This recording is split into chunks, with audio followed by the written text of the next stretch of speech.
Over to you प्रभु जी। हरे कृष्ण। ओम अज्ञानतिमिरन्धस्य ज्ञानाञ्जनशलाकया चक्षुरुन्मिलितं येन तस्मै श्रीगुरवे नमः। श्रीचैतन्यमनोभीष्टं स्थापितं येन भूतले स्वयं रूप कदा मह्यं ददाति स्वपदान्तिकम्।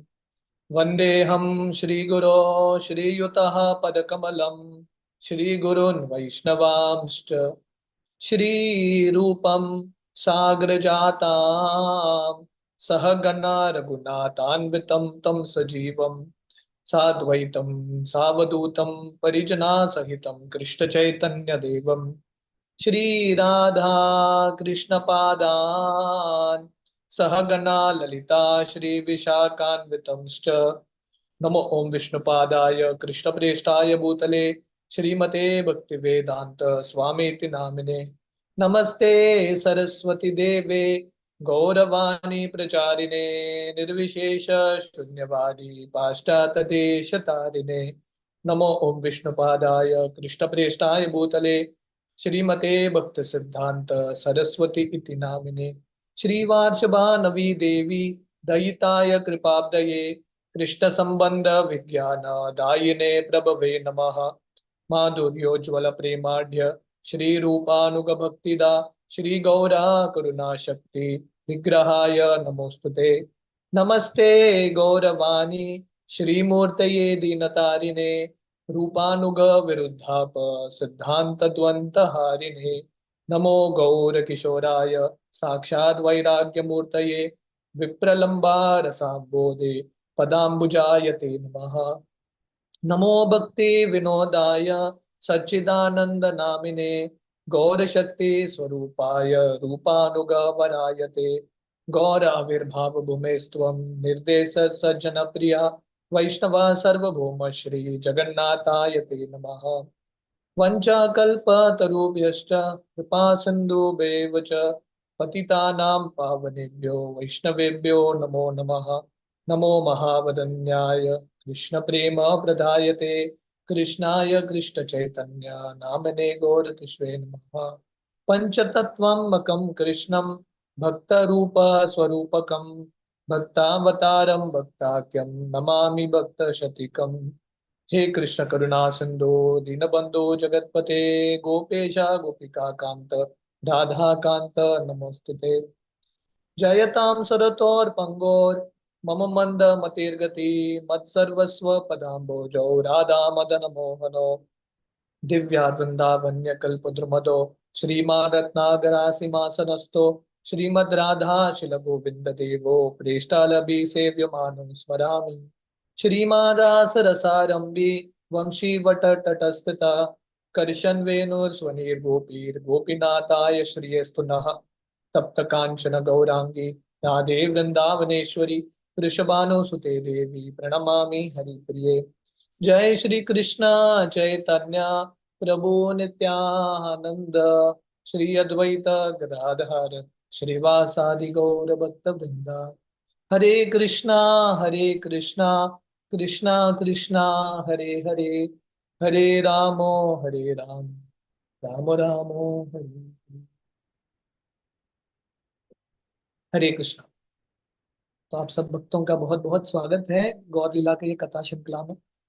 तो लास्ट वीक हम ये गौर लीला कर नहीं पाए। मैं अलग अलग जगह पे थोड़ा यात्रा कर रहा था। तो आज हम गौर लीला का ये जो श्रृंखला है कंटिन्यू करेंगे। तो आज हम श्री चैतन्य चरितामृत का मध्य लीला 9वां अध्याय शुरू करने वाले हैं, जिसका शीर्षक है Lord Chaitanya travel to holy places. कैसे महाप्रभु अन्य दिव्य देशों में जाते हैं, यात्रा करते हैं। तो हमने यहाँ तक सुना है कि कैसे श्री चैतन्य महाप्रभु जगन्नाथपुरी से निकलते हैं दक्षिण भारत यात्रा करने के लिए। पहला तो भक्तों को बोलते हैं मुझे अपने बड़े भाई विश्वरूप को खोजना है, ये बहाना बोल के महाप्रभु निकलते हैं। पर हमने सुना था कि कृष्णदास कविराज गोस्वामी वर्णन करते हैं महाप्रभु का मेन उद्देश्य था दक्षिण भारत यात्रा जाना, ताकि वो वहां पे जाके प्रचार कर सके। तो महाप्रभु पहले अलारनाथ पहुंचते हैं, अलारनाथ से महाप्रभु कूर्म क्षेत्र आते हैं। तो भगवान की कृपा से अभी 3-4 दिन पहले ही मैं कूर्म क्षेत्र होके आया था। तो हमने कूर्म क्षेत्र का कहानी सुना, कैसे महाप्रभु कूर्म ब्राह्मण वासुदेव ब्राह्मण का उद्धार करते हैं। वहां से महाप्रभु सिम्माचलम आते हैं और सिम्माचलम में वराह नरसिंह का दर्शन करते हैं। और वहां से श्री चैतन्य महाप्रभु कहाँ पे पहुंचते हैं? कोवूर। हाँ, ये गोदावरी के तट पे पहुंचते हैं और वहां पे वो रामानंद राय से मिलते हैं। तो जब वो जगन्नाथपुरी से निकल रहे थे, उस समय ही सर्वम भट्टाचार्य ने महाप्रभु को बोला था आप रामानंद राय से मिलिए, तो आप डेफिनेटली बहुत प्रसन्न होंगे। तो कोवूर में रामानंद राय से मिलते हैं और बहुत सारे प्रश्न पूछते हैं। बहुत दिनों तक, लगभग 10 दिनों तक रामानंद राय के साथ संवाद होता है। तो ये पिछला अध्याय था जो हमने विस्तार से चर्चा किया था, महाप्रभु और रामानंद राय के बीच में ये जो वार्तालाप है। और हमने सुना था ये सबसे ऊंचा चीज है। अगर चैतन्य चरितमृत पीएचडी लेवल का सब्जेक्ट है, रामानंद राय और महाप्रभु का ये जो संवाद है चैतन्य चरितमृत का सबसे टॉप मोस्ट गुह्य ज्ञान है और गुह्य अध्याय है। तो चैतन्य महाप्रभु कोवूर से अभी आगे बढ़ रहे हैं उनके यात्रा में। सो दिस इज 9th चैप्टर या 9वां अध्याय है। महाप्रभु कोवूर से अन्य कौन कौन से स्थली में जाते हैं। So this text 1। नाना मत ग्रहाग्रष्टान दक्षिणात्य जनद्वीपान कृपण कृपारीना विमुचित्यान गौरी चक्र च वैष्णवान। तो यहाँ पे वर्णन है श्री चैतन्य महाप्रभु दक्षिण भारत में लोगों को जाके प्रचार कर रहे थे। जो लोग एक विशाल हाथी की तरह थे, और ये हाथी, यहाँ पे तुलना हो रही है लोगों का, दक्षिण भारत के लोगों का एक हाथी के समान थे। पर ये जो हाथी है अलग अलग सिद्धांत, मगरमच्छ के सिद्धांतों में फंस गया है। जैसे हम सब जानते हैं कि गजेंद्र की कहानी है। गजेंद्र बहुत शक्तिशाली हाथी था, पर ये जो मगरमच्छ उसके चंगुल में फंस गया था। तो वैसे ही दक्षिण भारत के लोग Buddhist philosophy, Jain philosophy, मायावाद philosophy, कर्मकांड, अलग अलग फिलॉसफी दृष्टिकोण में फंस चुके थे। पर महाप्रभु जाते हैं और उनके प्रचार से, उनकी कृपा से जो चक्र के समान है, इनका उद्धार करते हैं। तो यहाँ पे कृष्णदास कविराज गोस्वामी ये अध्याय के शुरुआत में एक बहुत सुंदर तुलना दे रहे हैं। जैसे भगवान विष्णु ने गजेंद्र को बचाया ये मगरमच्छ से चक्र के द्वारा, वैसे ही श्री चैतन्य महाप्रभु अपने प्रचार से, अपने हरिनाम से दक्षिण भारत के लोगों को बचाते हैं। जय जय श्री चैतन्य जय नित्यानंद, जय द्वैत चंद्र जय गौर भक्त वृंद।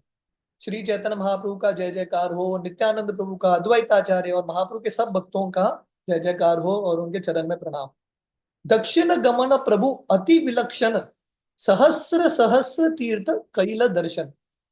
तो कृष्णदास कविराज गोस्वामी बता रहे हैं महाप्रभु दक्षिण भारत में इतने सारे स्थली पे जाते हैं, सहस्र सहस्र, थाउजेंड्स ऑफ प्लेसेस।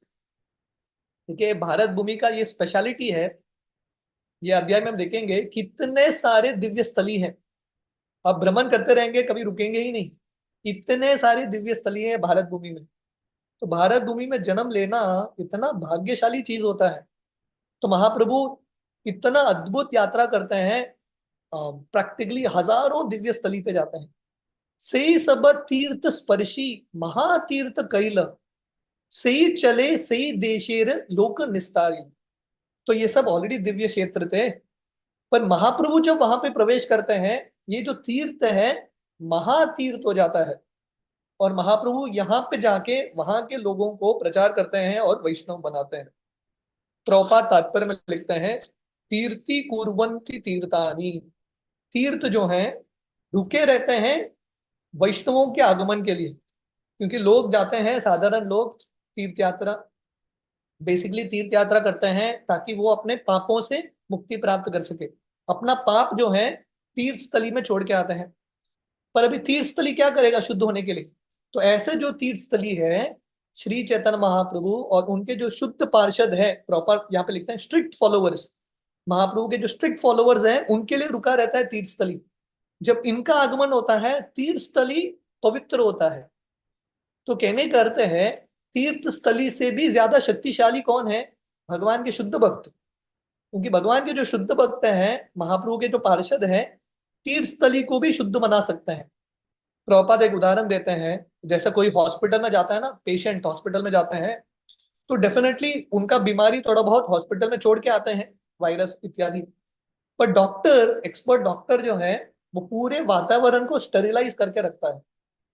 तो वैसे ही महाप्रभु श्री चैतन्य महाप्रभु और उनके पार्षद जब जाते हैं तीर्थ स्थली में, ये जो तीर्थ स्थली है महातीर्थ हो जाता है। से सब तीर्थेर क्रम कहिते न पारी, दक्षिण वामे तीर्थ गमन हये हेरा फेरी। तो कृष्णदास कविराज गोस्वामी बोलते हैं महाप्रभु इतने सारे तीर्थ स्थली पे गए हैं, मैं सबका वर्णन नहीं कर सकता, और मैं जो थोड़ा बहुत वर्णन कर रहा हूँ वो क्रोनोलॉजिकल ऑर्डर में नहीं है। क्रोनोलॉजिकल ऑर्डर जानते हैं आप, मतलब सीक्वेंस में नहीं है। तो लगभग महाप्रभु ये सब स्थली पे गए थे, पर यही सीक्वेंस में नहीं। सो बेसिकली कृष्णदास कविराज गोस्वामी बताते हैं जो भी रास्ते में तीर्थ स्थली दिखा महाप्रभु को, राइट लेफ्ट ऊपर नीचे जो भी तीर्थ स्थली दिखा, महाप्रभु वहां पे चले जाते थे दर्शन करने के। तो भक्ति में ये 5 महत्वपूर्ण अंग है। अ, भक्तों का संग करना, साधुओं का संग, भागवत श्रवण करना, हरि नाम, विग्रह की सेवा, और 5वां है मथुरावास, तीर्थ स्थली जाना।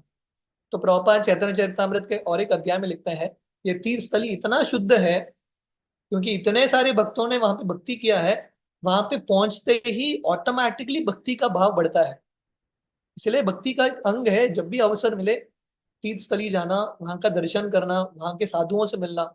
वहां पे जाके जो हम नॉर्मली भक्ति करते हैं उससे 10 गुना 1000 गुना ज्यादा हमारा प्रगति होगा। भक्ति विनोद ठाकुर उनके गीत में लिखते हैं गौर अमार जे सब स्थाने कोरलो ब्रह्मंड रंगे, से सब स्थान हेरिबो आमी प्रणयी भक्त संगे। तो हमारे लिए हर तीर्थ स्थली इंपॉर्टेंट है, पर खासकर जो तीर्थ स्थली चैतन्य महाप्रभु स्वयं गए हैं वो तीर्थ स्थली हमारे लिए बहुत ही इंपॉर्टेंट है। ये तीर्थ नहीं है, महातीर्थ है। तो यहाँ पे हमको जाने का प्रयास करना है, पर अकेले नहीं, भक्तों के संग में और भक्ति के भाव में। तो हम ये अध्याय में सुनेंगे महाप्रभु कौन कौन से तीर्थ स्थली पे गए हैं, और अगर भगवान का इच्छा हुआ भगवान से प्रार्थना कर सकते हैं कि ये जन्म में एटलीस्ट हम ये स्थलियों को विजिट तो करें एक बार। अतएव नाम मात्र करिए गणन, कहीते न पारी तार यथा अनुकरण। तो बोलते हैं मैं पूरा वर्णन नहीं कर सकता, पर एक जेस्चर के रूप में थोड़ा बहुत मैं वर्णन करूंगा। पूर्ववत पते याइते में ये पाय दर्शन, ई ग्रामे याय से ग्रामेर यत जन, सबई वैष्णव हय कहे कृष्ण हरि, अन्य ग्राम निस्ताराये से वैष्णव करी। तो पहले अध्यायों में कृष्णदास कविराज गोस्वामी ने वर्णन किया है जब श्री चैतन्य महाप्रभु एक गांव में जाते थे, वहां के गांव के लोगों को प्रचार करते थे, और वहां के गांव के लोगों को वैष्णव बनाते थे। वो सब लोग हरि का नाम, कृष्ण का नाम का उच्चारण करते थे। तो इस तरह से जो भी गांव में महाप्रभु गए हैं, हर गांव वैष्णव बन गया। Everyone became Vaishnavas. प्रभुपाद यहाँ पे बहुत सुंदर तात्पर्य देते हैं। प्रभुपाद यहाँ पे बता रहे हैं महाप्रभु का प्रीचिंग फॉर्मूला बहुत सिंपल था। सबको बोलते थे कृष्ण का नाम बोलो, ये हरे कृष्ण महामंत्र बोलो।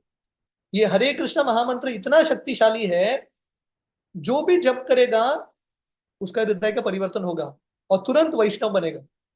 एवरीवन विल बिकम अ वैष्णव। शिला प्रभुपाद एक बार जब अमेरिका से आए थे प्रचार करके, चौपाटी बीच में एक सत्संग आयोजित किया था किसी ने, अलग अलग साधुओं को बुलाया था और शिला प्रभुपाद को भी बुलाया। तो जब शिला प्रभुपाद का बारी आया प्रवचन देने के लिए, प्रभुपाद ने प्रवचन नहीं दिया। प्रभुपाद अपने स्टेज पे अपने सब वैष्णवों को बुलाते हैं, अमेरिकन डिसाइपल्स को, और बोलते हैं कीर्तन करो। और ये सब लोग कीर्तन करते हैं और इतना उत्साह के साथ कीर्तन करते हैं। पहले बार भारत के लोग, बॉम्बे के लोग हरे कृष्ण डिवोटीज को देख रहे हैं, वेस्टर्न डिवोटीज को देख रहे हैं, इतने प्रभावित होते हैं। बहुत सारे अन्य साधुओं ने प्रवचन दिया, पर ये जो प्रभुपाद ने प्रदर्शन किया, इससे इतने प्रभावित होते हैं। और ये पूरा कीर्तन होने के बाद प्रभुपाद प्रवचन में बोलते हैं, आप लोग सोच रहे होंगे मैंने क्या जादू किया है, ये अमेरिकन लोग वैष्णव बन गए हैं। प्रभुपाद बताते हैं मैंने कुछ जादू नहीं किया है, मैंने इनको सिर्फ हरे कृष्ण महामंत्र दिया है, और ये हरे कृष्ण महामंत्र इतना शक्तिशाली है, इनके सब पाप वृत्ति चले गए और ये शुद्ध वैष्णव बन गए। They become pure devotees. नाम नामकारी बहुधा निज सर्व शक्तिस। शिक्षाष्टक में वर्णन आता है, क्योंकि भगवान का नाम, उसमें भगवान की सब शक्तियां हैं। भगवान के नाम बहुत शक्तिशाली है, जो भी जप करता है निश्चित रूप से वैष्णव बनता है। प्रभुपाद लिखते हैं हालांकि हम श्री चैतन्य महाप्रभु का नकल नहीं कर सकते, महाप्रभु का प्रचार तो बहुत शक्तिशाली थे, महाप्रभु को जो देखता था तुरंत वैष्णव बनता था। फिर भी अगर हम महाप्रभु के पच्चीनों पे चलेंगे और लोगों को महामंत्र देंगे, अभी भी वही पोटेंसी है। जो पावर महाप्रभु ने उस समय दिखाया, वो पोटेंसी अभी भी है। अगर हम सिर्फ महाप्रभु की कृपा के अनुसार, महाप्रभु के उपदेश के अनुसार अगर हम कोशिश करेंगे। और प्रॉपर लिखते हैं, अभी भी इस्कॉन के ब्रांचेस अमेरिकन यूरोपियन कंट्रीज में इतने तीव्रता से बढ़ रहे हैं। आप देखोगे हर प्रैक्टिकली 2-3 दिन में एक नया इस्कॉन का केंद्र खुलता है, एक नया मंदिर खुलता है। इतने बड़े स्केल पे प्रचार हो रहा है। अभी मैं पिछले 2-3 दिन कर्नाटक में एक स्थान है कारवार, तो वहां पे मैं 3 दिन का राम कथा कर रहा था। इतने सारे भक्त, जगह कम पड़ रहा है, सो मेनी डिवोटीज। अब भारत के किसी भी कोने पे जाओ, इस्कॉन का प्रचार तो जोरों से चल रहा है। अभी रिसेंटली रामनवमी के दिन दिल्ली में रोहिणी करके एक स्थान है, वहां पे इतना विशाल इस्कॉन मंदिर का उद्घाटन हुआ। थोड़े दिन पहले वृंदावन में और एक मंदिर इस्कॉन का, रुक्मिणी विहार करके एक स्थान है, वहां पे और एक इस्कॉन मंदिर का उद्घाटन हुआ। थाने में एक इस्कॉन मंदिर का उद्घाटन हुआ। तो इस्कॉन का प्रचार कंटिन्यूअसली चल रहा है। तो प्रभुपाद बोलते हैं कि अगर हम प्रामाणिकता से हरि नाम करेंगे और ये जो हरे कृष्णा महामंत्र दूसरों को देंगे, हरे कृष्णा कृष्णा कृष्णा हरे हरे, हरे राम राम राम हरे हरे, डेफिनेटली ये प्रचार कार्य बढ़ता ही रहेगा। पृथ्वी ते आचर्यति नगर आदि ग्राम, सर्वत्र प्रचार होई बे मोरा नाम। महाप्रभु का ये भविष्यवाणी है कि पृथ्वी के हर नगर हर ग्राम में हरि नाम का प्रचार होगा। तो इस प्रकार श्री चैतन्य महाप्रभु दक्षिण भारत के प्रैक्टिकली हर गांव में जाके उनको वैष्णव बना रहे थे। दक्षिण देशेरे लोक अनेक प्रकार, केह ज्ञानी केह कर्मी पाषंडी अपार। तो दक्षिण भारत में उस समय अलग अलग तरह के लोग थे। थोड़े लोग थे ज्ञानी, ज्ञान मार्ग का पालन करते थे। थोड़े लोग कर्मकांडी थे और थोड़े लोग अभक्त थे, अनलिमिटेड नॉन डिवोटीज। से सब लोक प्रभुर दर्शने प्रभावे, निज निज मत चाड़ी वैल वैष्णव। देखिए महाप्रभु का दर्शन से ही, महाप्रभु के प्रभाव से ये सब लोग अपना मत छोड़ के, जो मार्ग का पालन कर रहे थे वो सब छोड़ के, ज्ञान मार्ग कर्मकांड ये सब मार्ग छोड़ के शुद्ध वैष्णव बन जाते हैं। यह चैतन्य महाप्रभु का प्रभाव था। वैष्णवेर मध्य राम उपासक सब, केह तत्ववादी केह हय श्री वैष्णव। तो मैक्सिमम दक्षिण भारत के लोग ज्ञानी थे, कर्मी थे, अभक्त थे, पर थोड़े वैष्णव भी थे दक्षिण भारत में। और ये दक्षिण भारत के जो वैष्णव है दो कैटेगरीज में थे। एक थे जो रामानुचार्य के फॉलोवर्स थे, उनको श्री वैष्णव बोलते हैं। और दूसरे थे मध्वाचार्य के फॉलोवर्स, जिनको मध्व वैष्णव या तत्ववादी वैष्णव बोलते हैं। प्रॉपर तात्पर्य में लिखते हैं, तत्ववादी का अर्थ है जो मध्वाचार्य के फॉलोवर्स हैं। तो मध्वाचार्य ने अपना जो ग्रुप है उनका नाम दिया था तत्ववादी, क्योंकि शंकराचार्य ने उनके ग्रुप का नाम दिया था मायावादी। तो मध्वाचार्य ने अपने ग्रुप का नाम दिया था तत्ववादी। पर एक्चुअली मध्वाचार्य का संप्रदाय ब्रह्म वैष्णव संप्रदाय है। इसलिए प्रभुपाद लिखते हैं यहाँ पे, मध्वाचार्य ने भागवतम का 10वां स्कंद जो ब्रह्म विमोहन लीला है, शायद 14वां अध्याय है, जहाँ पे ब्रह्मा जी विमोहित होते हैं और भगवान कृष्ण का ये जो गाय इत्यादि जो कृष्ण के दोस्त इत्यादि चुरा लेते हैं, वो ब्रह्म विमोहन लीला मध्वाचार्य वर्णन नहीं करते। और मध्वाचार्य के फॉलोवर्स इसको स्वीकार नहीं करते, क्योंकि उनको लगता है ब्रह्मा जी हमारे परंपरा के सबसे प्रमुख आचार्य हैं, वो ऐसा कार्य नहीं कर सकते, सो दे डोंट एक्सेप्ट दिस। तो प्रॉपर यहाँ पे बता रहे हैं, ये जो तत्ववादी है मध्वाचार्य के फॉलोवर्स हैं, एक्चुअली ब्रह्म मध्व वैष्णव हैं। पर यही संप्रदाय में श्रील माधवेंद्र पुरी आते हैं। और माधवेंद्र पुरी शुद्ध भक्ति, कृष्ण भक्ति, राधा भक्ति, राधा कृष्ण के प्रति जो प्रेम है, वो उसका जो आगमन, उसका जो तरीका है, माधवेंद्र पुरी देते हैं। इसलिए हालांकि हम जो हैं चैतन्य महाप्रभु के जो फॉलोवर्स हैं, हम ब्रह्म संप्रदाय में बिलोंग करते हैं, फिर भी हमारा जो संप्रदाय है थोड़ा अलग माना जाता है। हमारे संप्रदाय का नाम है मध्व गौड़ीय संप्रदाय। हम एग्जैक्टली तत्ववादी के फॉलोवर्स नहीं है, मध्वाचार्य के फॉलोवर्स नहीं है, हालांकि हैं, पर महाप्रभु का जो सिद्धांत थोड़ा अलग है, इट इज लिटिल डिफरेंट। तो ये प्रभुपाद तत्ववादी या मध्वाचार्य के बारे में लिखता है। पाषंडी, तो यहाँ पे पिछले श्लोक में शब्द आता है पाषंडी। पाषंडी का अर्थ है अभक्त। पाषंडी मतलब मायावादी। यस्तु नारायणम देवम ब्रह्म रुद्राज दैवते समत्वेनैव विक्षेत स पाषंडी भवद्ध्रुवम्। पाषंडी का डेफिनेशन क्या है? जो व्यक्ति सोचता है नारायण, शिवजी, ब्रह्मा जी सब एक, इसको पाषंडी बोलते हैं। पर जो वैष्णव है वो उसको क्लियरली पता है विष्णु अन्य देवताओं से श्रेष्ठ है। तो प्रॉपर यहाँ पे लिखते हैं मध्वाचार्य के जो फॉलोवर्स हैं, श्री मध्व संप्रदाय के, ब्रह्म संप्रदाय के, और रामानुचार्य के जो फॉलोवर्स हैं श्री संप्रदाय के, दोनों रामचंद्र की पूजा करते हैं। आप दक्षिण भारत में जाओगे, मध्वाचार्य के मंदिरों में देखोगे, और श्री संप्रदाय में दोनों बेसिकली प्राधान्य स्थान भगवान राम को देते हैं। तो प्रॉपर यहाँ पे लिखते हैं, एक पुस्तक है अध्यात्म रामायण। तो अध्यात्म रामायण के 12वां अध्याय से 15वां अध्याय तक कैसे भगवान राम, सीता मैया, इनके विग्रहों की सेवा करनी है उसका वर्णन आता है। तो प्रॉपर एक सुंदर कहानी देते हैं जो अध्यात्म रामायण में आता है। जब भगवान राम ये धरातल पे लीला कर रहे थे त्रेता युग में, एक ब्राह्मण थे जिन्होंने एक व्रत लिया था। उनका ये व्रत था, वो भगवान राम का दर्शन करके ही प्रसाद स्वीकार करेंगे। भगवान राम का दर्शन करके ही वो खाना खाएंगे, नहीं तो खाना नहीं खाएंगे। तो कभी कभी ऐसा होता था, भगवान राम कुछ कार्य करने के लिए अयोध्या से बाहर चले जाते थे, 8 दिन 9 दिन बाहर चले चले जाते थे। और जब तक भगवान राम नहीं आते, ये ब्राह्मण जो है भूखा ही रहता है, उपवास करता है। जब भगवान राम को समझ में आया, भगवान राम को इतना करुणा आया, वो लक्ष्मण को बोलते हैं मेरे और सीता मैया का विग्रह बनाना। तो लक्ष्मण जी अपने हाथों से सीताराम के विग्रह बनाते हैं, और लक्ष्मण जी ये ब्राह्मण को देते हैं। और भगवान राम बोलते हैं ये विग्रह की सेवा करना, ये विग्रह के दर्शन करने से मेरा दर्शन होगा। तो ये ब्राह्मण उस दिन से सीताराम की सेवा करते हैं। जब ये ब्राह्मण बूढ़े हो जाते हैं, तो ये ब्राह्मण जो है हनुमान जी को ये सीताराम के विग्रह देते हैं। तो हनुमान जी बहुत सालों तक अपने गले में बांध के ये सीताराम के विग्रहों की सेवा करते हैं। और फाइनली हनुमान जी ये जो विग्रह है भीम जी को दे देते हैं, भीमसेन को। तो भीमसेन अपने महल में रखते हैं हस्तिनापुर में, बहुत समय तक इनकी सेवा होती है। तो पांडवों के कुल में उनके अंतिम राजा हुए शेमकांत, तब तक ये विग्रहों की सेवा हस्तिनापुर में हो रहा था। तो फाइनली ये जो विग्रह है सीताराम के, ओडिया के राजा गजपति के पास आता है, और वहां से नरहरि तीर्थ जो मध्वाचार्य के एक फॉलोवर है, ये विग्रह की प्राप्ति करते हैं। और अभी भी प्रॉपर यहाँ पे लिखते हैं उडुपी में जो अष्टमठ है उसमें से एक मठ में ये सीताराम विग्रह की सेवा होती है। तो प्रभुपाद इस तरह से वर्णन करते हैं श्री संप्रदाय और मध्व संप्रदाय में प्रमुखतः भगवान राम की सेवा होती है।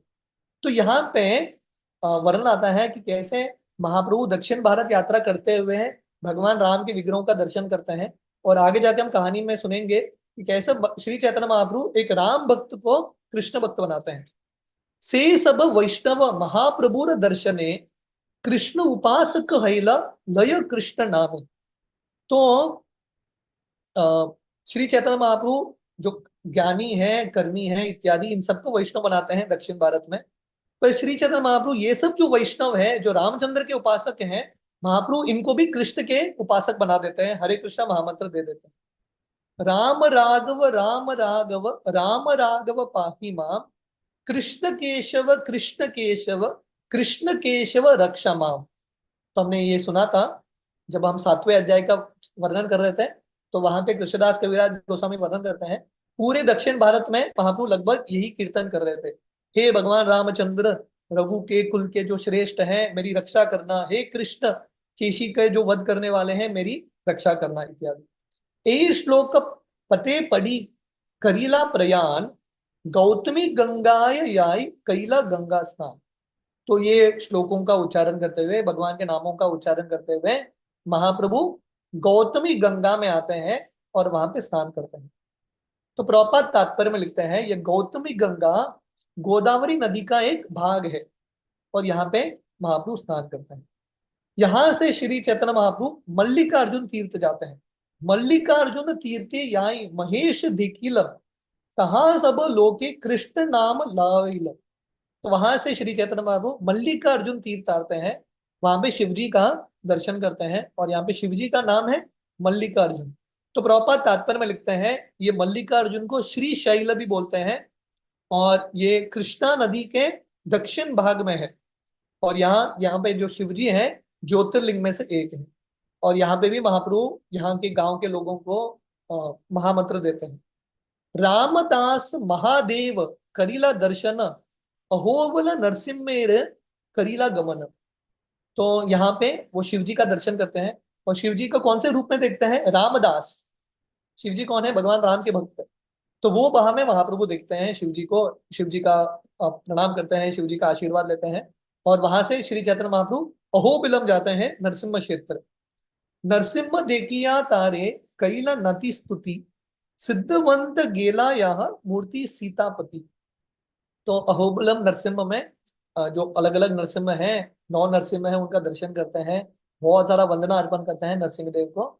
वहां से महाप्रभु सिद्धवट एक स्थान पे पहुंचते हैं जहां पे सीताराम के विग्रह थे। और महाप्रभु सीताराम के विग्रहों का दर्शन करते हैं। तो प्रॉपर यहाँ पे लिखते हैं सिद्धवट, इसका और एक नाम है सिद्धौट। ये कुड़ापा करके गांव है, वहां से 10 मील दूर है। तो पहले ये जगह को दक्षिण बनारस बोलते हैं। तो सिद्ध वट का अर्थ है यहाँ पे एक बहुत बड़ा वट वृक्ष था। तो यहाँ पे सीताराम के विग्रह के महाप्रभु दर्शन करते हैं। रघुनाथ देखी कैल प्रणति स्तवन, तहा एक विप्र प्रभु कैल निमंत्रण। तो यहाँ पे श्री चैतन्य महाप्रभु रामचंद्र भगवान का दर्शन करते हैं, बहुत सारा प्रार्थना अर्पण करते हैं। और उस समय एक ब्राह्मण महाप्रभु को प्रसाद के लिए बुलाता है। सही विप्र राम नाम निरंतर लय, राम राम बिना अन्य वाणी न कहे। तो हमने सुना था कि कैसे श्री चैतन्य महाप्रभु, क्योंकि दक्षिण भारत में जो वैष्णव थे सब राम के उपासक थे, तो महाप्रभु उनके प्रचार से इनको कृष्ण का भक्त बनाते हैं। तो उसका एक उदाहरण यहाँ पे आता है। तो ये सिद्धवट में एक ब्राह्मण थे जो रामचंद्र के बहुत महान भक्त थे। कंटिन्यूअसली राम नाम कंटिन्यूअसली उच्चारण करते थे। राम नाम के अलावा अन्य किसी भी चीज का वर्णन नहीं करते थे। सी दिन तार घरे रही भिक्षा करी, तारी कृपा करी आगे चली ल गौर। तो एक दिन महाप्रभु ये ब्राह्मण के घर में रुकते हैं, प्रसाद स्वीकार करते हैं, उस पर कृपा बरसाते हैं और महाप्रभु आगे भ्रमण करते हैं। स्कंद क्षेत्रे तीर्थे कैल स्कंद दर्शन, त्रिमठ आइला तहा देखी त्रिविक्रम। तो वहां से स्कंद क्षेत्र जाते हैं, वहां पे स्कंद स्कंद यानी कार्तिकेय का दर्शन करते हैं। और वहां से महाप्रभु त्रिमठ करके एक स्थान है जहां पे त्रिविक्रम भगवान का दर्शन करते हैं, विष्णु का दर्शन करते हैं। तो ये दर्शन करके श्री चैतन्य महाप्रभु वापस सिद्धवट आते हैं। सिद्धवट में किसको मिले थे? वो राम के भक्त ब्राह्मण को मिले थे। फिर से वो ब्राह्मण से मिलने के लिए आते हैं। पुनः सिद्धवट आइला सही विप्र घरे, सही विप्र कृष्ण नाम लय निरंतरे। तो जब वो वापस आते हैं त्रिविक्रम का दर्शन करके सिद्धवट, और वही ब्राह्मण के घर आते हैं, वो क्या देखते हैं? अभी जो ब्राह्मण है राम का नाम नहीं, कृष्ण का नाम हरे कृष्ण महामंत्र जप कर रहे हैं। भिक्षा करी महाप्रभुर तारे प्रश्न कैल, कह विप्र ए तुम्हारे कौन दशा हिला। महाप्रभु पूछते हैं, प्रसाद तो स्वीकार करते हैं, उसके बाद महाप्रभु पूछते हैं, अरे ब्राह्मण क्या हो गया तुमको? अब तक तो तुम भगवान राम के नाम का उच्चारण कर रहे थे, अभी क्या हो गया? कृष्ण के नाम का उच्चारण कर रहे हो। पूर्वे तुम्ही निरंतर लईते राम नाम, एबे केने निरंतर लाओ कृष्ण नाम। पहले तो आप कंटिन्यूअसली राम नाम का उच्चारण कर रहे थे, अभी क्या हो गया? क्या ट्रांसफॉर्मेशन हो गया? आप कृष्ण के नाम का उच्चारण कर रहे हो।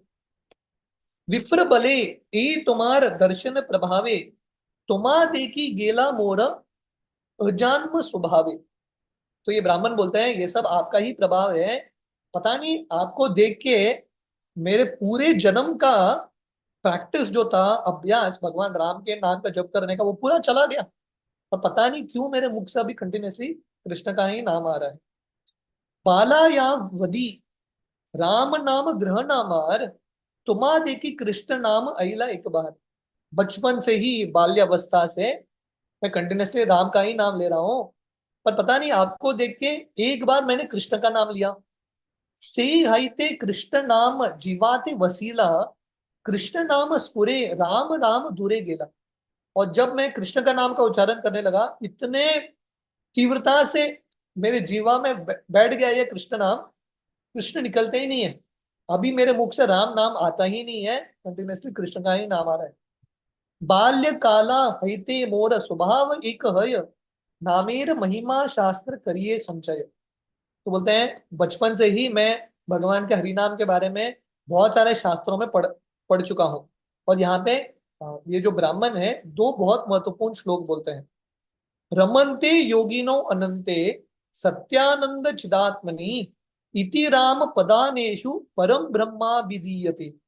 तो ये पद्म पुराण का श्लोक है। इसका अर्थ है वो परम सत्य को राम बोलते हैं, क्योंकि ये जो भगवान है, खासकर जो योगी हैं, इनको इनको अनंत आनंद देते हैं, अनंत रमन देते हैं, इसलिए इनका नाम है राम। कृषि भूवाचक शब्दों नश्च निवृत्तिवाचक तयोर ऐक्य परम ब्रह्म कृष्ण इति अभिधीयते। तो भगवान राम का डेफिनेशन देते हैं। राम मतलब जो भक्तों को आनंद देते हैं।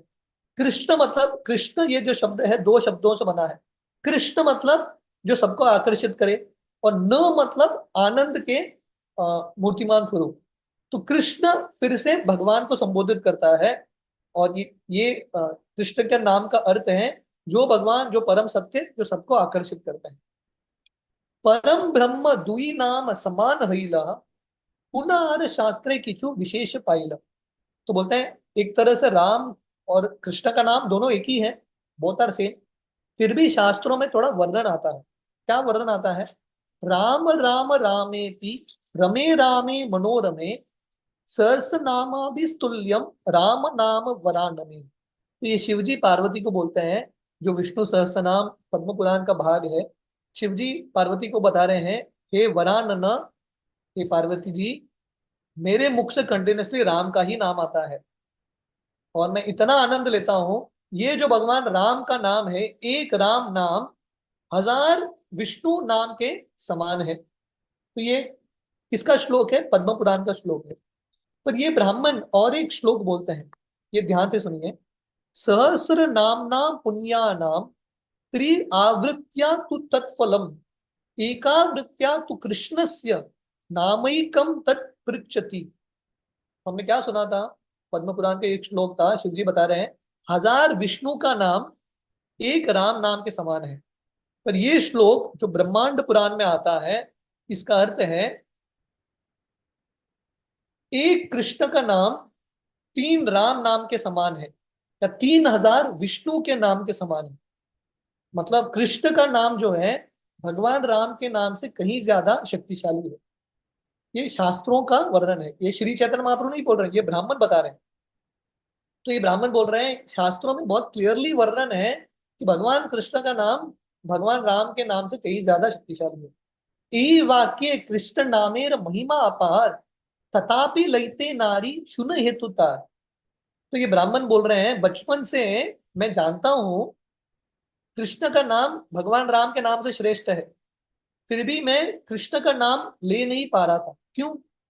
इष्ट देव राम तार नामे सुख पाई, सुख पान राम नाम रात्रि दिन गाई। बोलते हैं क्योंकि मेरे इष्ट देव भगवान राम है, तो कंटिन्यूसली मैं भगवान राम के नाम में ही सुख प्राप्त करता हूँ। दिन रात मैं भगवान राम का ही नाम का जप कर रहा था। पर पता नहीं अभी क्योंकि आपका दर्शन हुआ, मेरे मुख से भी कृष्ण का नाम निकल रहा है। तुम्हार दर्शन यबे कृष्ण नाम आईला, तहार महिमा तबे हृदय लागिला। जब मुझे आपका दर्शन हुआ, मेरे हृदय में ऑटोमेटिकली कृष्ण का नाम आ गया, और कृष्ण के नाम में जो विश्वास है, जो महिमा है, मेरे हृदय में प्रकाशित हो गया। सही कृष्ण तुम्ही साक्षात यहाँ निधार आइल, एक कही विप्र प्रभुर चरणे पड़ीला। तो ये ब्राह्मण समझ जाता है, हे श्री चैतन्य महाप्रभु आप ही कृष्ण हो, क्योंकि आपके एक दिन के संग से मेरे जो इतने सालों का जो प्रैक्टिस था राम नाम, वो सब रुक गया और कंटिन्यूसली मैं कृष्ण नाम बोल रहा हूँ। सो कंक्लूजन क्या है? You are the same Krishna, आप साक्षात कृष्ण हो। ये बोल के ब्राह्मण महाप्रभु के चरण को पकड़ लेता है। तारे कृपा करी प्रभु चलीला आरदी ने, वृद्ध काशी आशी कैला शिव दर्शन। तो महाप्रभु ये ब्राह्मण को कृपा देते हैं, और अगले दिन सुबह वृद्ध काशी, ये वृद्ध काशी वृद्धाचलम करके एक स्थली है आरकोट डिस्ट्रिक्ट में। तो यहाँ पे कालाहस्तीपुर करके एक नाम है जगह का। तो यहाँ पे शिव जी का आराधना होता है। और शास्त्रों में वर्णन आता है रामानुजाचार्य उनके कजिन ब्रदर थे गोविंद। तो ये जो गोविंद है, ये स्थान पे, कालाहस्ती स्थान पे शिव जी का भक्ति कर रहे थे, और रामानुजाचार्य जाके इनको वैष्णव बनाते हैं।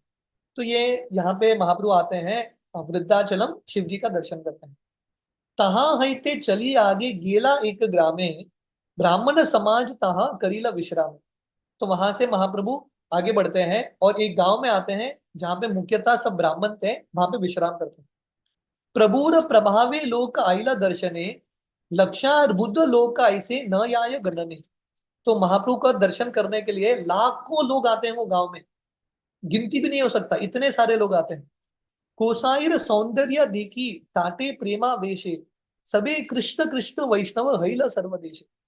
तो चैतन्य महाप्रभु का सुंदरता देखते हैं, और खासकर महाप्रभु के शरीर में अष्ट सात्विक का विकार देखते हैं, और इतने अचंभित होते हैं लोग, कंटिन्यूसली कृष्ण के नाम ले रहे हैं और सब लोग शुद्ध वैष्णव बन गए। तार्किक मीमांसक यत मायावती गण, सांख्य पतंजल स्मृति पुराण आगमन। तो अलग अलग तरीके के लोग थे, ब्राह्मणों की भी अलग अलग कैटेगरी है। थोड़े ब्राह्मण थे जो तर्क विचार में लगे थे, गौतम कनाद के फिलोसफी पालन करते थे। तो थोड़े लोग जो है जैमिनी का मीमांसा सिद्धांत फॉलो करते थे। थोड़े लोग शंकराचार्य का मायावाद फिलोसफी फॉलो कर रहे थे। थोड़े लोग कपिल मुनि का सांख्य फिलोसफी, थोड़े लोग पतंजलि का योग सिस्टम, थोड़े स्मृति शास्त्र, थोड़े पुराण, थोड़े तंत्र शास्त्र। अलग अलग तरीके के ब्राह्मण थे, अलग अलग कैटेगरी के लोग थे। पर महाप्रभु इन सबको वैष्णव बनाते हैं। निज निज शास्त्रोद्गार्गे सभाए प्रचंड, सर्वमत दुषी प्रभु करे कंड कंड। तो ये सब लोग आते हैं। देखिए महाप्रभु का प्रचार कितना शक्तिशाली था। अलग अलग कैटेगरी के लोग आते हैं, जो गौतम कनाद मीमांसा मायावाद सांख्य फिलोसफी पतंजलि फिलोसफी, अलग अलग सिद्धांत लेके आते हैं और अपना सिद्धांत महाप्रभु के सामने रखते हैं। और महाप्रभु उन सबके सिद्धांत को तोड़ देते हैं और वैष्णव सिद्धांत, गौड़ीय वैष्णव संप्रदाय को स्थापित करते हैं, अचिंत्य भेद अभेद तत्व को स्थापित करते हैं। सर्वत्र स्थापाय प्रभु वैष्णव सिद्धांते, प्रभुर सिद्धांत के नाकारे खंडित। तो महाप्रभु को उनका जो प्रचार है इतना शक्तिशाली था, महाप्रभु ने अपने प्रचार से वैष्णव सिद्धांत स्थापित किया। और महाप्रभु के ये जो प्रचार है, कोई भी महाप्रभु को डिफीट नहीं कर पा रहा था। तो यहाँ पे हम देखते हैं, हालांकि श्री चैतन्य महाप्रभु सबको हरिनाम दे रहे थे, पर जो लोग महाप्रभु के साथ वार्तालाप करने के लिए आते थे, शास्त्रों पे डिस्कशन करने के लिए आते थे, महाप्रभु शास्त्रों के आधार पे उनको वैष्णव बनाते थे। तो प्रॉपर लिखते हैं, वैष्णवों को बहुत इंपॉर्टेंट है, जो महाप्रभु के जो फॉलोअर्स हैं, सिद्धांत को समझे, ताकि जब ऐसे लोग मिलते हैं हम उनको प्रचार कर पाए, उनसे बातचीत कर पाए। नहीं तो उल्टा वो हमको प्रचार करके चले जाएंगे। हरि हरि प्रभु मत्ते करे न प्रवेश, ई मत्ते वैष्णव प्रभु कैल दक्षिण देश। तो ये सब लोग महाप्रभु के सामने हार जाते हैं और ये सब लोग वैष्णव बनते हैं। इस तरह से महाप्रभु पूरे दक्षिण भारत में लोगों को वैष्णव बनाते हैं। पाषंडी आयला यत पांडित्य सुनिया, गर्व करी आयला संगे शिष्य गण लान। तो यहाँ पे एक बहुत सुंदर प्रसंग होता है, ये प्रसंग को ध्यान से सुनिए। थोड़े पाषंडी आते हैं, पाषंडी मतलब बुद्धिस्ट फिलोसोफर्स, जो बौद्ध धर्म का पालन करते हैं। ऐसे गुरु आते हैं अपने शिष्यों के साथ और महाप्रभु के साथ वार्तालाप करते हैं। बौद्धाचार्य महापांडित निज नव मते, प्रभुर आगे उद्गार करी लागिल बलिते। तो एक बौद्ध आचार्य, बौद्ध धर्म के जो आचार्य हैं, अपने शिष्यों के साथ आते हैं और बहुत गर्व के साथ महाप्रभु के सामने बुद्धिज्म फिलोसफी रखते हैं।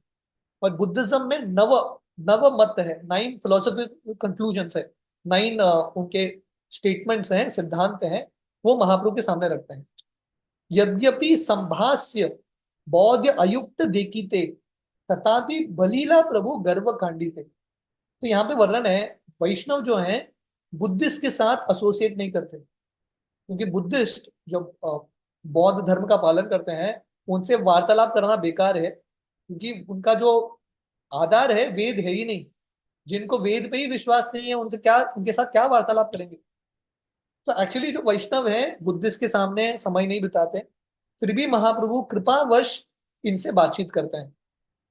तर्क प्रदान बौद्ध शास्त्रे नव मते, तर्के कंडीला प्रभु ना पारे स्थापित। तो बौद्ध धर्म में ये जो बौद्धाचार्य है 9 सिद्धांत रखते हैं, और महाप्रभु एक एक करके ये बौद्ध धर्म को खंडित करते हैं, बौद्ध धर्म का खंडन करते हैं।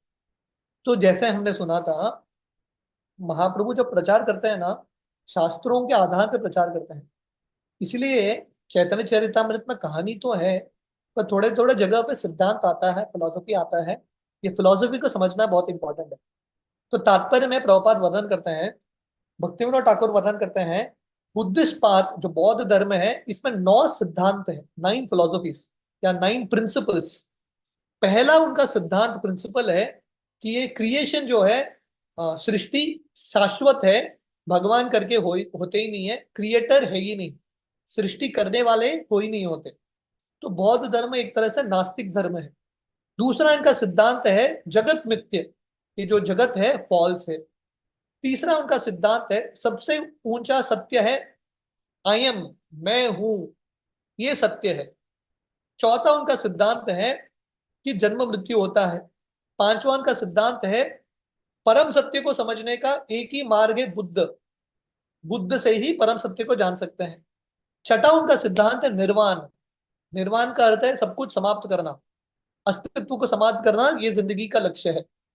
सातवां उनका सिद्धांत है बुद्ध का फिलॉसफी एक ही फिलॉसफी है, एक ही मार्ग है, बुद्ध का मार्ग। आठवां उनका सिद्धांत है वेद को साधारण मनुष्य ने कंपाइल किया है, इनको वेद पे विश्वास नहीं। और नौवां उनका सिद्धांत है सबसे ऊंचा चीज है कृपा दिखाना, दया दिखाना।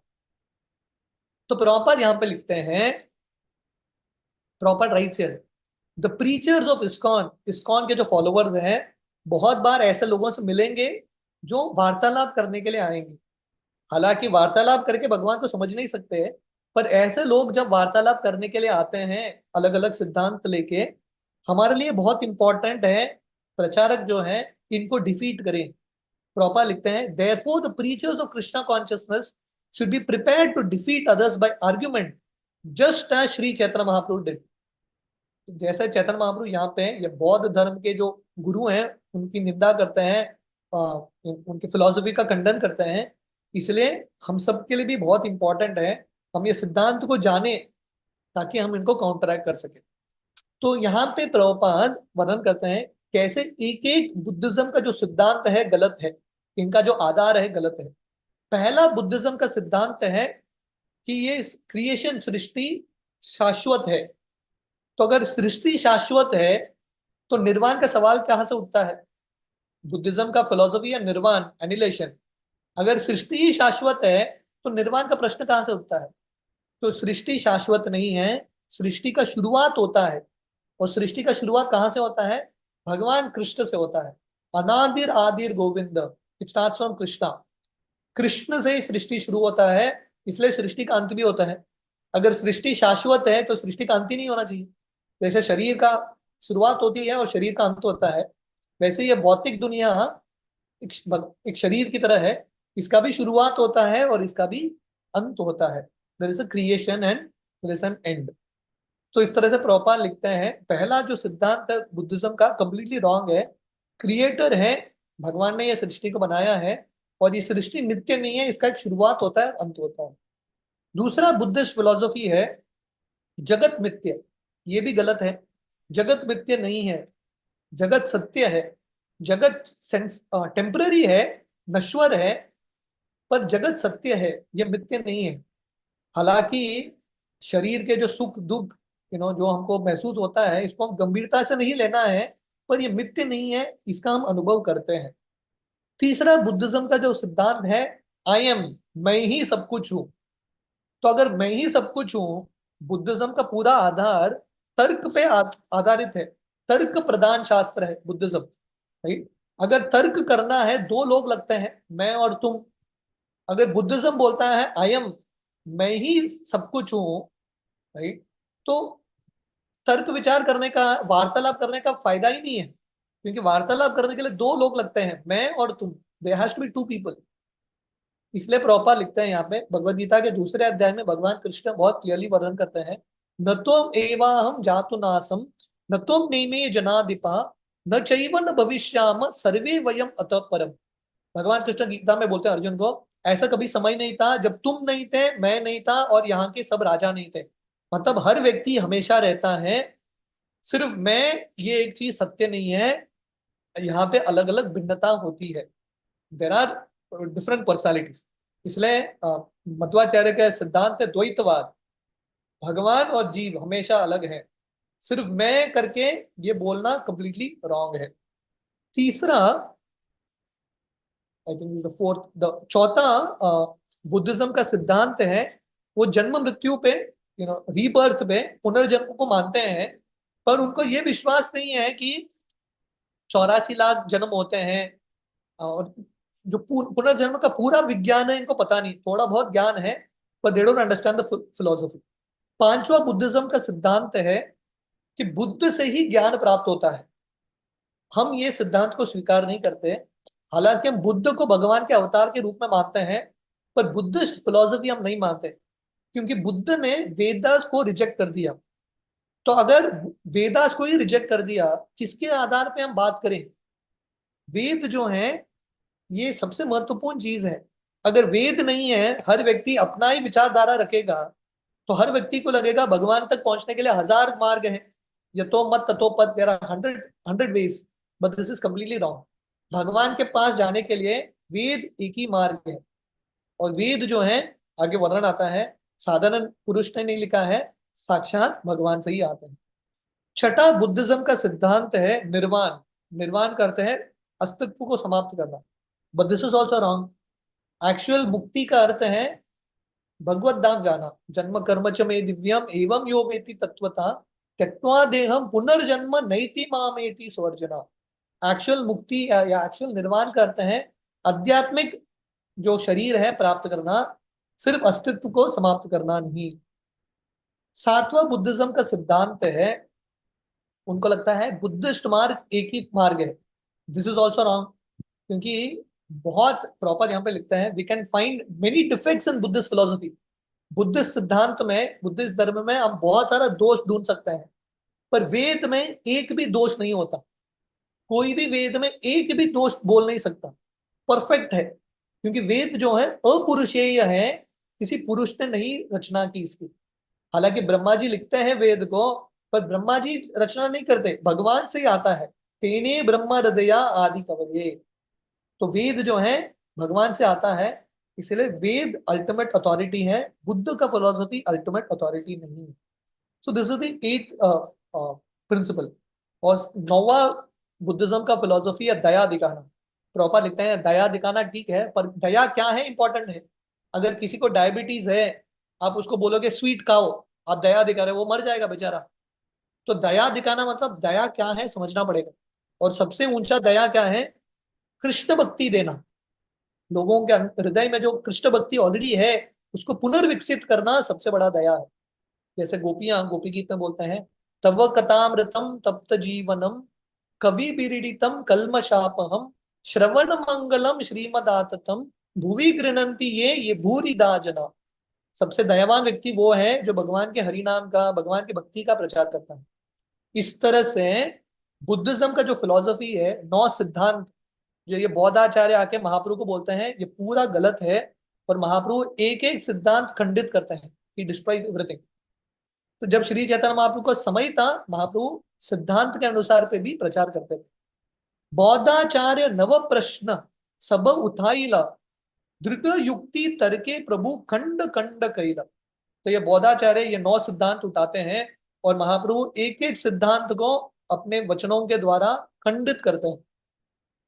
दर्शनिक पंडित्य सभाय पायला प्रयाजई लोक हास्य करे बौद्ध पाय लज्जा भई। तो जब महाप्रभु डिफीट करते हैं, बहुत सारे लोग इकट्ठा हुए थे वहां पे, और सब लोग हंसते लगते हैं ये बौद्ध के ऊपर, ये बुद्धिस्ट आचार्य के ऊपर, और इनको बहुत बुरा लगता है। तो प्रभुपाद यहाँ पे लिखते हैं, following the footsteps of Shri Chaitanya Mahaprabhu, all the preachers engaged in the service of ISKCON should be very expert in putting forward strong arguments and defeating all types of atheists. ये बहुत इंपॉर्टेंट है, प्रॉपर बता रहे हैं। ISKCON के जो followers हैं, ISKCON के जो भक्त हैं, महाप्रभु के पच्चीनों पर चलते हुए हमको ये शास्त्र समझना चाहिए। सिर्फ हम हरे कृष्ण महामंत्र का जप करते ही हैं, पर उसके साथ सिद्धांत को भी समझना है। और जब ऐसा व्यक्ति आते हैं नास्तिक हमारे सामने, हमारे पास वो क्षमता होनी चाहिए इनको डिफीट करने के लिए। जैसे शिला प्रभुपाद, प्रभुपाद के पास अनेक सारे लोग आते थे प्रभुपाद से मिलने के लिए। प्रभुपाद हर व्यक्ति को खंडित करते थे, उनके सिद्धांत को, और वैष्णव सिद्धांत स्थापित करते थे। तो प्रभुपाद बता रहे हैं हमको महाप्रभु से सीखना है कैसे ये सिद्धांत को स्थापित करें। प्रभु के वैष्णव जानी बुद्ध बौद्ध करे घरे गेला, सकल बौद्ध मिली तबे कुमंत्राण कैला। तो ये सब बुद्धिस्ट हार मान के घर जाते हैं, बहुत दुखी हो जाते हैं, और ये सब मिलके महाप्रभु के साथ महाप्रभु को सबक सिखाने का एक चल करते हैं, एक प्लान करते हैं, योजना। अपवित्र अन्न एक थाली ते भरिया, प्रभु आगे नील महाप्रसाद बलिया। तो ये क्या करते हैं, अपवित्र अन्न, दूषित अन्न एक थाली में लाते हैं महाप्रभु के सामने और बोलते हैं ये महाप्रसाद है, खाओ। मतलब महाप्रभु के साथ एक चल कर रहे हैं, महाप्रभु के साथ मजाक कर रहे हैं। तो प्रभुपाद यहाँ पे लिखते हैं अपवित्र अन्न का अर्थ क्या है। अपवित्र अन्न मतलब जो प्रसाद नहीं है, मतलब अगर वैष्णव ने नहीं बनाया है ऐसा अन्न जो है अपवित्र है। वैष्णवों को ये अन्न नहीं खाना चाहिए। असत्संग त्याग यही वैष्णव आचार। वैष्णव मतलब असत्संग को त्यागना, और असत्संग को त्यागना मतलब अभक्तों के हाथ का प्रसाद त्यागना। तो प्रभुपाद बता रहे हैं अगर अवैष्णव ने कुछ खाना बनाया है, अगर वो बोलेंगे ये महाप्रसाद है, फिर भी स्वीकार मत करो। पर प्रभुपाद बताते हैं कभी कभी प्रचारक को लोगों के घर में जाना पड़ता है, क्या करें, और लोग जो हैं अलग अलग थोड़ा बहुत खाना देते हैं, कुछ तो स्वीट देते हैं, तो कभी कभी प्रचारक को खाना पड़ता है। तो प्रभुपाद बता रहे हैं अगर खाना भी है तो एटलीस्ट विग्रह को अर्पण करके खाना है, then it is okay. But general principle हमेशा है जो अवैष्णव है उनके हाथ का खाना नहीं खाना चाहिए। पत्रम पुष्पम फलम तोयम यो मे भक्त्या प्रयच्छति तदहम भक्ति उपरतम अष्टामी प्रयतात्मन। क्योंकि भगवान किसके हाथ का खाना खाते हैं, सिर्फ वैष्णवों के हाथों का। अगर कोई ब्राह्मण भी हो, बहुत शुद्ध हो, जो भी हो, पर अगर वो वैष्णव नहीं है उसके हाथ का खाना नहीं खाना चाहिए। ऐसे खाने को अपवित्र बोलते हैं। तो ये सब लोग अपवित्र अन्न आके महाप्रभु के साथ मजाक कर रहे हैं, महाप्रभु को बोलते हैं खाइए आप, ये महाप्रसाद है। तो अभी क्या होता है ध्यान से सुनिए। हेन काले महाकाय एक पक्षी आयला, तोंटे करी अन्न सह थाली लान गेला। तो जब ये लोग मजाक कर रहे हैं महाप्रभु के सामने, ये सब लोगों का संख्या बहुत ज्यादा है, महाप्रभु अकेले हैं, तो जब महाप्रभु को ये थाली देते हैं, एक बहुत विशाल पक्षी आता है, वो थाली को उठा के लेके जाता है। बौद्ध गणेर ऊपरे अन्न पड़े अमेत्य हैया, बौद्धाचार्य माटाय थाली पड़िया भाजिया। तो ये पक्षी लेके जाता है, ये जो अलग अलग बौद्ध थे, बुद्धिस्ट थे, उनके सर पे ये अन्न डाल देता है। और वो जो थाली है बहुत भारी थाली था, बौद्धाचार्य जो बुद्धिस्ट के जो गुरु हैं उनके सर पे डालते हैं, और ये थाली का इतना बड़ा आवाज आता है। थेरचे पडीला थाली माटा गेला, माता खाटी गेला, मूर्छित हाना आचार्य भूमिते पडीला। तो ये थाली इतना भारी था, उसका एज उनके सर पे लगता है, काट देता है उनके सर को। और ये जो टीचर है, गुरु है बौद्ध धर्म के, मूर्छित होके वहां पे गिर जाते हैं। आहाकार करी कांदे सब शिष्य गण, सबे आसी प्रभु पड़े लैला शरण। तो ये सब उनके जो शिष्य हैं, बहुत विचलित होते हैं, चिल्लाते हुए रोते हुए महाप्रभु के पास आते हैं और महाप्रभु को बोलते हैं अरे महाप्रभु बचाइए हमारे गुरु को, सुमित ईश्वर साक्षात क्षमा अपराध, जायो अमान गुरु करह प्रसाद। तो वो समझ जाते हैं श्री चैतन्य महाप्रभु साक्षात ईश्वर है, क्योंकि इनका मजाक उड़ा रहे थे। वो पक्षी आके, गरुड़ जी आके इनके प्रति इनको दंड देते हैं। तो सब महाप्रभु को बोलते हैं आप साक्षात ईश्वर हो, प्लीज हमारे अपराध को माफ करो, और हमारे गुरु को थोड़ा कृपा दिखाना, उनके प्राण को वापस लेके आना। प्रभु कहे, तो श्री चैतन्य महाप्रभु इसी चीज के लिए रुके थे, क्योंकि महाप्रभु अल्टीमेटली प्रचार करना चाहते हैं। तो महाप्रभु बोलते हैं प्रभु कहे सबे कह कृष्ण कृष्ण हरि, गुरु करने कह कृष्ण नाम उच्च करी। महाप्रभु बोलते हैं आप सब लोग कृष्ण के नाम का उच्चारण करो, हरि हरि बोलो, और आपके गुरु के कान में हरे कृष्ण महामंत्र बोलो। तुमा सबार गुरु तबे पाइबे अचेतन, सब बौद्ध मिली करे कृष्ण संकीर्तन। तो ये करने से आपके गुरु वापस उड़ जाएंगे, उनका होश आ जाएगा। तो महाप्रभु का उपदेश पालन करते हुए ये सब जो बुद्धिस्ट हैं कृष्ण संकीर्तन करता है। देखो महाप्रभु कितने बुद्धिमान है प्रचार करने के लिए, तो महाप्रभु ये बुद्धिस्ट को कीर्तन कीर्तन में लगाते हैं। तो जब भक्त प्रचार करने के लिए जाते हैं ना, भगवान किसी न किसी माध्यम से भक्तों को हेल्प करते हैं। गुरु करने कहे सब कृष्ण राम हरि, चेतन पाना आचार्य भले हरि हरि। तो ये सब शिष्य मिलके गुरु के कान में हरे कृष्ण कृष्ण कृष्ण हरे हरे, हरे राम राम राम हरे हरे महामंत्र का जप करते हैं। और गुरु उठ जाता है, बौद्ध गुरु बौद्धाचार्य उठ जाते हैं। उठते ही हरि हरि कृष्ण कृष्ण के नामों का उच्चारण करते हैं। तो प्रभुपाद यहाँ पे लिखते हैं, भक्ति सिद्धांत सरस्वती बताते हैं, श्री चैतन्य महाप्रभु ने इन बुद्धिस्ट को कृष्ण नाम में दीक्षा दे दिया, वैष्णव बना दिया।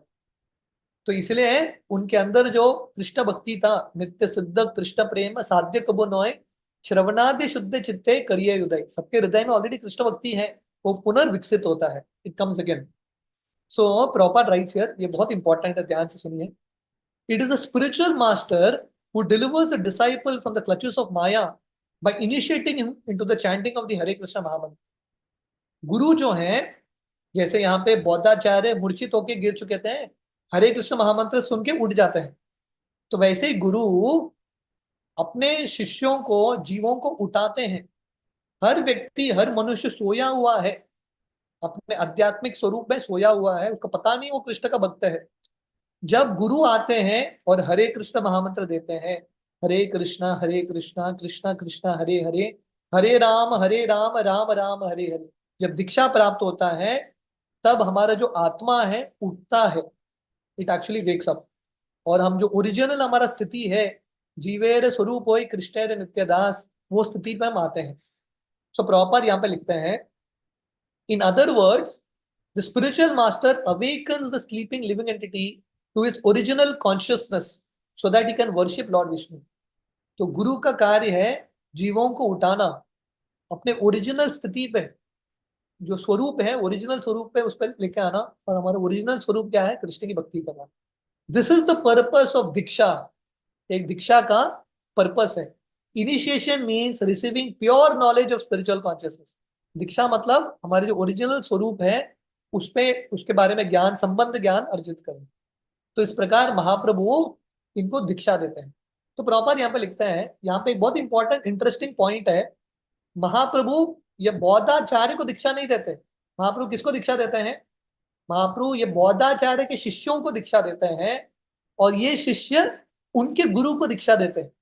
और प्रॉपर बोलते हैं दिस इज परंपरा सिस्टम, ये परंपरा सिस्टम है, राइट। महाप्रभु डायरेक्टली दीक्षा नहीं देते, थोड़े लोगों को दीक्षा देते हैं और ये लोग जाके अपने गुरु को दीक्षा देते हैं।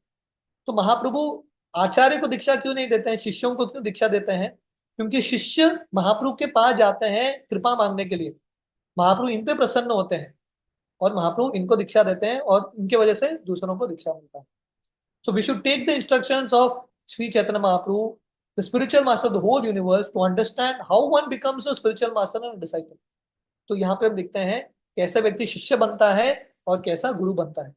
तो गुरु बनने का एक ही योग्यता है, महाप्रभु का कृपा।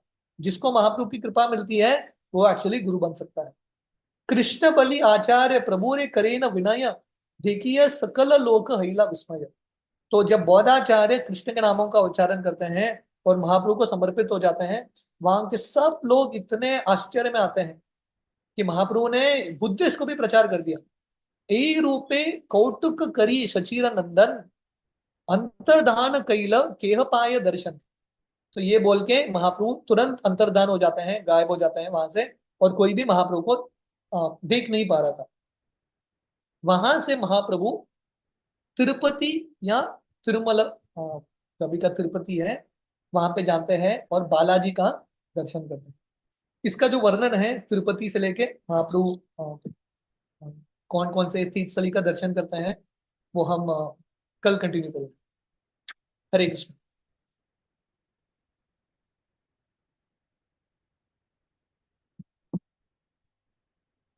किसी का कुछ प्रश्न है? हरी हरी बोल प्रभु जी। थैंक यू सो मच प्रभु जी, आपने बहुत अच्छे से साउथ इंडिया में जो महाप्रभु ने ट्रैवल किया वो बताया। थैंक यू सो मच प्रभु जी। हमारे पास समय रहेगा प्रभु जी क्वेश्चन आंसर्स के लिए। हाँ। हरे कृष्णा प्रभु जी। माता जी, यदि आपका कोई प्रश्न है या जिज्ञासा है तो आप हैंड रेज करके प्रभु जी से पूछ सकते हैं। राधा प्रीति माता जी, आप अपना अनम्यूट कीजिए मेरे प्रश्न। हरे कृष्णा, दंडवत प्रणाम प्रभु जी। प्रभु जी, मेरा सवाल ये था कि बुद्धिज्म को हम अगर इतना यानी कि चैतन्य महाप्रभु ने उनको नहीं कहा, यानी कि उसको झुटला दिया है, तो फिर भी हमारे यहाँ हम सुनते हैं कि बुद्ध का अवतार भगवान का ही अवतार है बोल के, तो इसको देखो कैसे समझा जाए? भाई, तो यही चीज को समझना है हमको। हम बुद्ध को भगवान का अवतार मानते हैं, पर बुद्ध के सिद्धांत को नहीं मानते। जो बुद्ध जो है भगवान आते हैं एक ही, जो बुद्ध धर्म है ना, सनातन धर्म नहीं है। जैसे कभी कभी ये उदाहरण देते हैं हम, जब मेन रोड ना, हाईवे में कंस्ट्रक्शन चल रहा है ना, एक डाइवर्जन होता है, एक बोर्ड लगाते हैं यहाँ से आप घूमिए। क्यों? वो डाइवर्जन क्यों होता है? क्योंकि मेन रोड पे काम चल रहा है। जब मेन रोड का काम हो जाता है वो डाइवर्जन बंद हो जाता है। तो बुद्ध आते हैं क्योंकि लोग वेद के नाम पे अलग अलग पशु की हत्या कर रहे थे, अलग अलग बलि दे रहे थे। बुद्ध आते हैं, वही विष्णु आते हैं, सिर्फ उस समय के लिए, वो कार्य को रोकने के लिए, अहिंसा का प्रचार करने के लिए। पर शाश्वत धर्म नहीं है बुद्धिज्म, वो टेम्पररी धर्म है, वो फेस के लिए। It is not an eternal religion. तो इस प्रकार बुद्ध भगवान के अवतार हैं, वो एक फेस के लिए आते हैं। पर बुद्धिज्म जो प्रचार है, it is not an eternal philosophy. So this is the right understanding. ये सही अंडरस्टैंडिंग। आपको समझ में आया? ओके, हरे कृष्णा प्रभु जी। थैंक यू प्रभु जी। हर्षिनी अनंत कुमार प्रभु जी, और फिर प्रश्न के लिए हरे प्रभु जी कृष्ण हरे प्रभु जी, कृष्ण। दंडवत प्रणाम। हरे कृष्णा मतलब प्रभु जी, कुरुक्षेत्र किधर आया और उधर क्या है? कुरुक्षेत्र में तो कुर्म भगवान का होता है कि क्या है उधर? के लिए जरा सा बताओ कुरुक्षेत्र के बारे में थोड़ा बहुत। कुर्म क्षेत्र में कुर्म भगवान का विग्रह है। हाँ। तो भारत में एक ही जगह है जहाँ पे कुर्म भगवान का विग्रह है, ये कुर्म क्षेत्र। तो हम सब जानते हैं कुर्म भगवान का अवतार होता है जब समुद्र मंथन लीला होती है, मंदार पर्वत को अपने पीठ पे धारण करते हैं। तो उसके बाद कूर्म जी यहाँ पे दर्शन देते हैं विग्रह के रूप में। ब्रह्मा जी स्वयं कूर्म भगवान का पूजा करते हैं सतयुग में। तो ये जो कूर्म क्षेत्र है, सतयुग का क्षेत्र है। वहां पे भगवान राम भी गए थे कूर्म क्षेत्र का दर्शन करने के लिए। रामानुजाचार्य, मध्वाचार्य, नरहरि तीर्थ, ये सब लोग वहां पे गए थे। और श्री चैतन्य महाप्रभु भी कूर्म क्षेत्र जाते हैं। तो साउथ में बहुत सुंदर। एग्जैक्ट है किधर? आंध्र साउथ में प्रदेश में है। किधर? आंध्र प्रदेश, आंध्र प्रदेश में। अच्छा अच्छा। हाँ। सिमाचलम, विशाखापट्टनम से 2 घंटा दूरी है कूर्म क्षेत्र। सिंहाचलम तो हम गए हैं। तो उधर भी गए होगे, बराबर है। अच्छा। वहां से 2 घंटा। अच्छा अच्छा, ओके। हरे कृष्ण प्रभु। हरे कृष्ण। हरे कृष्णा। थैंक यू प्रभु जी। हरे कृष्णा। और जय राधे। अच्युत गोपाल प्रभु की जय हो। प्रभु जी, हरे कृष्ण। नंद कुमार प्रभु ने कुर्म क्षेत्र के बारे में आपने बताया। और हम लोग गए थे भक्ति रसामृत महाराज के साथ यात्रा में, बराबर तो बराबर है। कुर्म क्षेत्र गए थे नंद कुमार प्रभु। हाँ, और हम गए थे, साथ में ही थे, साथ में वहां ही थे, से बराबर आगे है। राजमुंदरी गए थे। आप राजमुंदरी गए थे प्रभु जी? Yes yes. हाँ इस बार एज मैं जा नहीं पाया, पर मैं पहुंचा हूँ वहां पे। हाँ। राजमुंदरी में जो रामानंद राय रामानंद जी और चैतन्य महाप्रभु मिले थे, वो जगह है, और गौड़ी मठ है। और अभी भी उसका अच्छा चल, ठीक है ना? हाँ। सब लोग जाते हैं दर्शन करने के लिए। या बहुत पवित्र जगह है, गोदावरी नदी के किनारे। और गोदावरी नदी भी बहुत विशाल है वहां तो। या गोदावरी विशाल जगह। बहुत बहुत बहुत विशाल है। ये हरे कृष्णा, दंडवत प्रणाम। हरे कृष्ण हरे प्रभु, दंडवत प्रणाम। हरे जय कृष्ण। राधे। हरे कृष्णा। हरे कृष्णा। हाँ, यस। बोलो बोलो माता जी। हाँ प्रभु जी, अभी आपने बताया था कि क्या विष्णु सहस्त्र नाम के बराबर एक राम का नाम है, और 3 राम के नाम के बराबर एक कृष्ण नाम है। जब कृष्ण नाम की इतनी महिमा है, तो फिर क्या कहते हैं, इतने सारे देवी देवता, कभी जैसे नवरात्र है तो दुर्गा जी की, और सावन आया तो शिव जी की, मतलब फिर ये सब इतनी सारी पूजा क्यों बताई गई? इतने सबको मतलब कि एक ही भगवान रहने चाहिए थे, तो सब लोग उन्हीं की पूजा करते, तो इतना कंफ्यूजन क्यों किया गया? कंफ्यूजन नहीं है। तो बेसिकली भगवान जो है, हालांकि शास्त्र बहुत क्लियरली वर्णन करता है कि भगवान एक ही है, कृष्ण है, it is clearly mentioned in scriptures. पर जो लोग डायरेक्टली कृष्ण की उपासना नहीं कर सकते, जिनको अन्य देवताओं के प्रति आसक्ति है, जिनको कुछ इच्छा पूरा करना है, वो जाते हैं। तो ये इनडायरेक्ट वर्शिप है, अल्टीमेटली कृष्ण के पास ही आएगा वो, पर इनडायरेक्टली। तो धीरे धीरे करेंगे तो उनको थोड़ा बुद्धि आएगा, वही देवता इनको बुद्धि देंगे और धीरे धीरे कृष्ण के पास आएंगे। तो हर व्यक्ति डायरेक्टली कृष्ण भक्ति करने के लिए योग्य नहीं होता, तो उनके ये सब चैनल्स हैं। तो ये एक दृष्टिकोण है समझने का। दूसरा दृष्टिकोण है, जब नारद मुनि, भागवतम के पहले स्कंद में हम देखते हैं, जब वो व्यासदेव से मिलते हैं, नारद मुनि भी व्यासदेव को एक्चुअली यही चीज बोलते हैं। और नारद मुनि व्यासदेव को बोलते हैं, आपने इतने सारे मार्ग दिए हैं, लोग भटक जाएंगे, इसलिए आप भागवतम लिखना जिसपे आप लोगों को स्ट्रेट एक मार्ग ही देना कृष्ण भक्ति का। इसलिए व्यासदेव भागवतम लिखते हैं। तो अगर हमको व्यासदेव से कुछ प्राप्त करना है तो भागवतम समझ के कृष्ण की भक्ति करना है। So this is intelligence. इसलिए श्री चैतन्य महाप्रभु जब दक्षिण भारत जाते हैं और यहाँ पे ऐसे बहुत सारे कर्मकांडी थे जो देवताओं के उपासक थे इत्यादि, महाप्रभु सिद्धांत के अनुसार से उनको प्रचार करते हैं और उनको धीरे धीरे अपलिफ्ट करते हैं।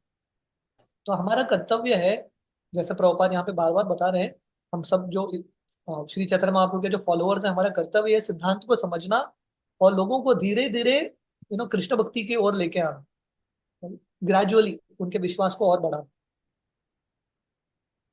Is it okay?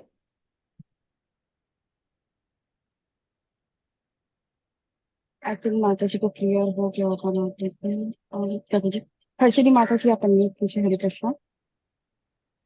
Hare Krishna प्रभु जी, दंडवत प्रणाम, जय श्री प्रभुपाद। प्रभु जी, मेरा एक वो माता जी के रिलेटेड फॉलो अप क्वेश्चन था। मतलब ये तो मुझे पता था कि पशु हत्या हो रही थी, तो उसको निकालने के लिए बुद्ध का निर्माण हुआ, मतलब बुद्ध का अवतार था। बट मेरा ये सवाल था, मतलब आज मैंने पहली बार वो सिद्धांत सुने। तो वो सिद्धांत में आपने एक सिद्धांत ऐसे बताया कि ऑलमोस्ट वो नास्तिक के समान था, राइट? मतलब उनका तत्व ज्ञान। मतलब वो क्रिएटर पे विश्वास नहीं रखते।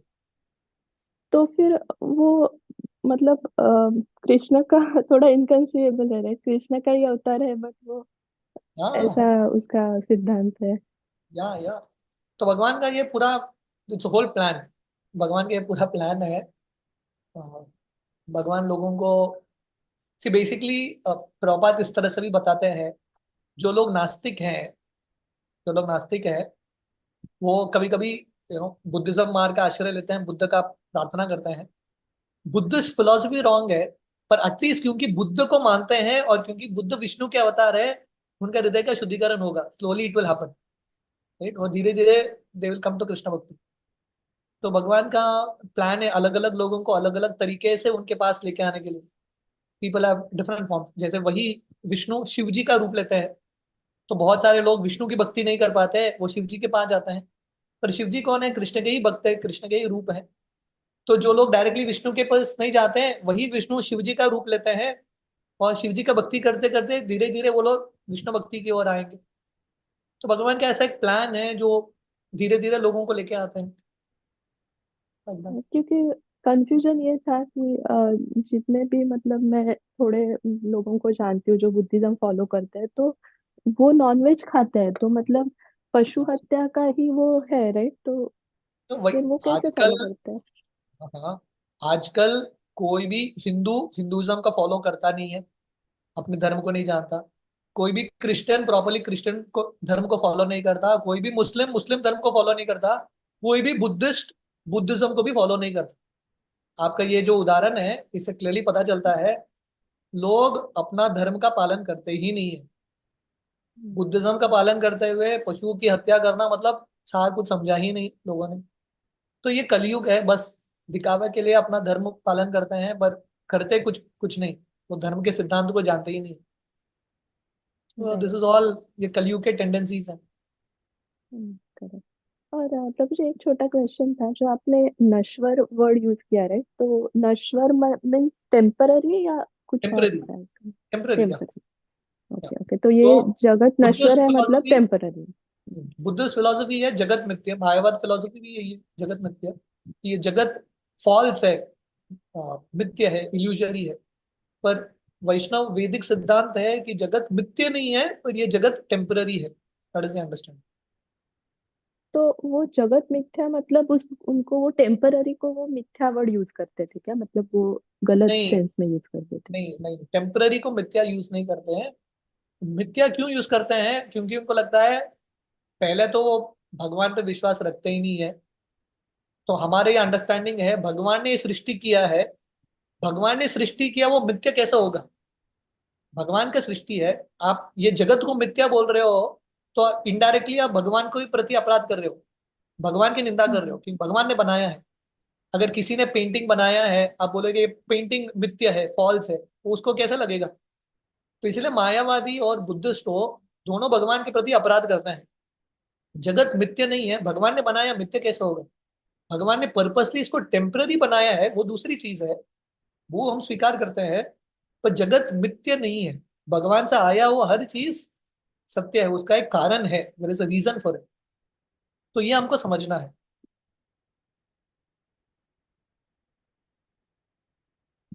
Is it okay? Thank you प्रभु जी। प्रकाश प्रभु जी, आप अनम्यूट करके अपना क्वेश्चन करें। हरे कृष्ण। हरे कृष्ण प्रभु जी, धन्यवाद, प्रणाम प्रभु। वो धन्यवाद। प्रभु जी, क्वेश्चन तो कोई भी नहीं है प्रभु, लेकिन आज साथ साथ में पढ़ भी रहा था 9वां अध्याय का, जब आपने स्टार्ट किया था तो फर्स्ट टाइम चैतन्य चरितामृत का हैंड पीडीएफ में डाउनलोड करके साथ साथ पढ़ भी रहा था प्रभु। तो बहुत अच्छा लग रहा था प्रभु, तो क्लियरिटी समझ वो अच्छा समझ में आ रहा था अच्छे से। यस, आप पुस्तक लेके आइए तो बहुत अच्छा होगा। यस, जी प्रभु, धन्यवाद। धन्यवाद, प्रणाम प्रभु। धन्यवाद। थैंक यू प्रभु जी। प्रभु जी, तो अभी और कोई हैंड रेज नहीं है, तो अगर आपकी आज्ञा हो तो क्या हम इस सत्र को यहीं पर प्रणाम दे सकते हैं? Yes. Okay. Thank you so much, Prabhuji, for such nectarian session, Prabhuji. Vanchakalpatarubhyascha kripa sindhubhaiva च पतितानां पावनेभ्यो वैष्णवेभ्यो नमो नमः। समस्त कोटि वैष्णव वृंद की जय। हिज ग्रेस अच्युत कृपा प्रभु जी की जय। समस्त भक्त वृंद की जय। शुभ प्रभात की जय। हरि बोल, Hare Krishna. Thank you so much प्रभु जी।